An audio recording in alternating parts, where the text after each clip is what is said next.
Hey everyone, AceFangirl here with the debriefing for Dream Daddy this time. Obviously I'm in the exact same place and wearing the exact same outfit, so I'm recording this literally right after the Honey Pop debriefing, but I just wanted to finish everything right now. So in case you didn't watch the Honey Pop debriefing, I recorded all of these originally in December, and the audio got lost, so all it looks like is this. Yep, it kinda sucked. And I was like, you know what, we gotta redo it. But then MagFest hit and I didn't have time. So that's why these are so late. And I really do apologize for that. Promise I'm gonna keep better track of my disappearing audio in the future. I got no explanation for why it occurred. So, obviously, Dream Daddy, let's talk. When I first started this project, I was a little bit unsure if I was going to actually do it around the time that it was coming out, because there was a little bit of controversy surrounding the game. If you all remember, when it came out back in July or June, it had a scheduled release date, and then that night it had a scheduled release date for like nighttime, if I'm recalling correctly, if I'm not confusing the two release dates that ended up happening. But basically on release day they announced that the game was going to be delayed because of a game-breaking bug. But a lot of popular streamers and like popular YouTubers already had the game and were playing it. So I know that kind of rubbed people the wrong way, and so I was a bit hesitant about reviewing it after that. Or not reviewing it, playing it after that, but I knew that this was a project that I really wanted to take on because it seemed like tailor-made for my channel. And I'm really glad that I did, because I think it was a lot of fun as a project doing something brand new, completely blind. And I mean, I had a good time with it, and I hope that you guys liked it too. I hope I was able to show a lot more people this game. I mean, I know it's pretty popular because of the Game Grumps and everything, but I know there's some people who may not have seen it otherwise, or may not have bought the game and wanted to see it still. So I hope that you were able to enjoy that. And then of course I had all the problems with my game loading really slow and me trying to reach out to the developers both on Twitter and through email multiple times and never getting anything back from them. So that was not super great, but I mean, I did it was like pretty close to the game's release date, so I'm sure they were getting a lot of reports of bugs and all that, so I wasn't entirely surprised that no one ever got back to me. But yeah, that's fine. I probably won't be replaying the game in the future because of the load times, and for me they were just too long, and sometimes the game would crash, and yeah, it was not good. And there was that time when I thought I was gonna have to put the game on hiatus because I just physically couldn't play it. Thankfully that fixed itself, but yeah, I wish someone had gotten back to me, like, at some point. Even if it was like now, I would still be like, oh hey, maybe you can fix my issue, but at this point I'm just like, I don't even want to like deal with it anymore. It's fine, the project's over. But okay, all that negativity out of the way, I really did like the game. Like, I thought it was really fun. I thought it was really well written for the most part. The minigames, and you know how I felt about the minigames. Some of them were great, some of them were not as great. But I had a lot of fun with it. I thought the characters were fun, the storylines were fun, and I really liked how you would overlap dads within storylines, so you would be able to find out some things about some parents within other dads' storylines, and I thought that was super fun. So, without further ado, I will give you my rankings of the Dream Daddies. Bottom has got to go to Joseph. I would have been okay with Joseph. He probably still would have been at the bottom, but I would have been slightly more okay with Joseph had I not watched that cult ending. That cult ending just kind of ruined Joseph for me, and I can see why they decided not to put it in the game, and I'm wondering if they ever actually will. I mean, it is in the game's data, so maybe they're planning on implementing it someday, but I don't think they should. I think it was trying too hard to be Hatful Boyfriend, and there was literally no indication of anything, like, leading up to the Joseph ending. It just kind of was sprung on me out of the blue. And I didn't play it, I just watched a video, but I watched the person play through the entirety of Joseph's route and then get the cult ending, and yeah, it just was really random. And then also there's the fact that Joseph was married, and I don't know, even though I know that their marriage, like, sucks, I just felt weird about that, but I did really like how his good ending is like him working on his marriage with Mary. Like, I think that that's good, and if they work on it and he decides to leave her, then gets together with Miles, that's fine. Like, whatever, but we'll cross that bridge when we come to it. Right above Joseph is Brian, not because I didn't like Brian's ending, I did, but I think that the beginning of Brian's route just really threw me off because I just know that's an unhealthy relationship, and I like just couldn't get on board with it after that. And yes, even though in the end they did like really work things out and like actually have a stable foundation to a budding relationship, I just couldn't get past the first part. Hugo's right above Brian, and I thought I was gonna love Hugo, and I did.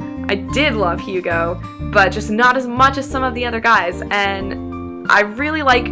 Also, I guess something that should be said about, like, all of the guys is that each of them has a lesson, like, encompassed in their route, and I really, really like it. Hugo's was really important to me in particular, and it's something that I'm still struggling with the whole, like, own what you love kind of thing. Like, don't be afraid to tell people about what you're passionate about, and that's something that I'm, like, constantly working on today, so, like, having that in a route that I was playing was pretty cool, and I did love Hugo. We're getting into the I love all of these guys, and like they're all great, but I just love some of them a little bit more than others. Above Hugo is Matt, because I just felt like Matt's route had so much depth in it, and given his like backstory and stuff, and I just really, really loved his route.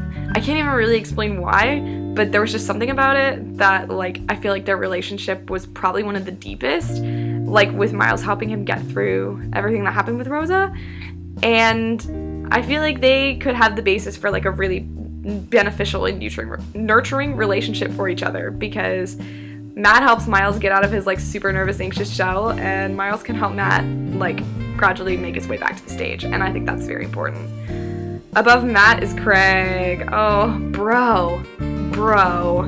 Love Craig, man. He is my bro for life, and I loved his route too. Like, you need to take a break and take time for yourself. That's a lesson that a lot of people need, including me. I think that's really important.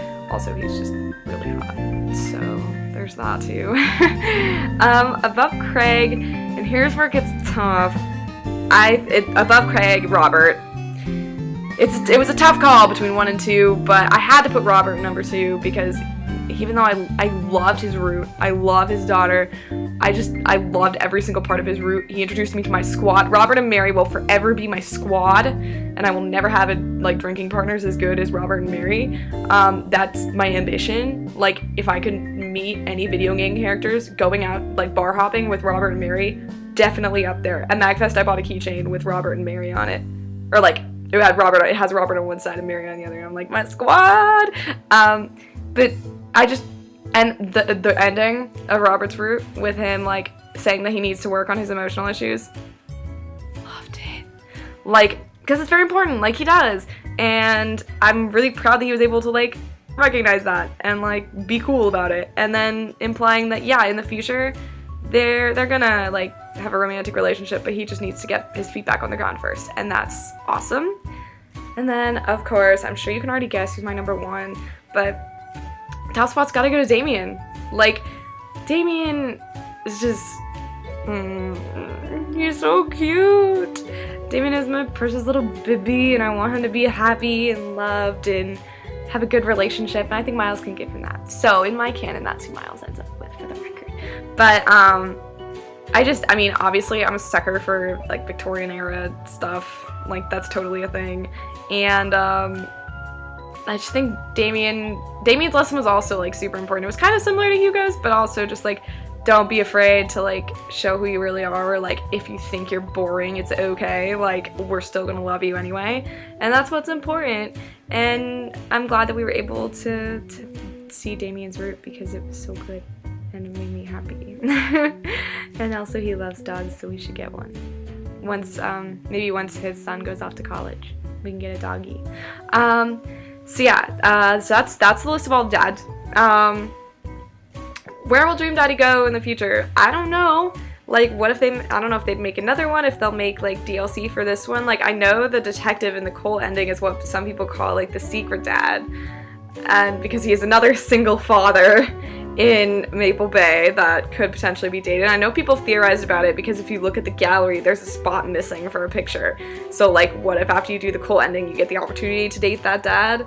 Like, I don't know, but that's something I think could happen in the future. I don't know if I would do it because I just really didn't like the cult ending, and I think the game is better without it.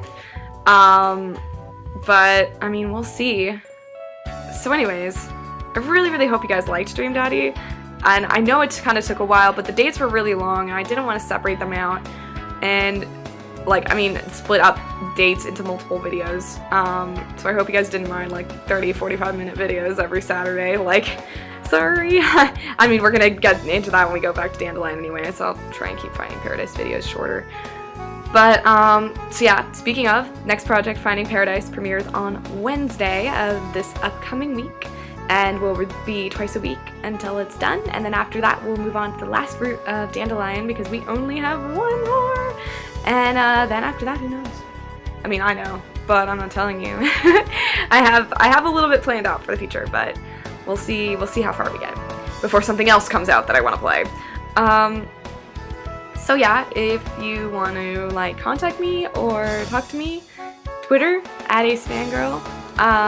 Obviously subscribe to me on here, and so you get notified of all my videos. You can click the little bell icon if you want a notification when I release a video, but I mean, since I have a upload time, like, you probably don't need to do that if you don't want to, or maybe you do. If you do, go for it. Don't let me stop you. And I also stream on Twitch on Mondays at 7 p.m. Eastern. I post a poll on Sundays for what we should play that day. We're working our way through Pokemon Mystery Dungeon, a visual novel called Angels with Scaly Wings, also a dating sim. And then we have a Stardew Valley farm and like other stuff. So if you want your voice to be heard for streams, go vote in the poll and it'll be fun. So I will see you probably next Wednesday for Finding Paradise. I hope you're as excited as I am. Maybe take this time to go catch up on the To the Moon playlist, because I think that's what I'm gonna do. And I will see you all then. Bye!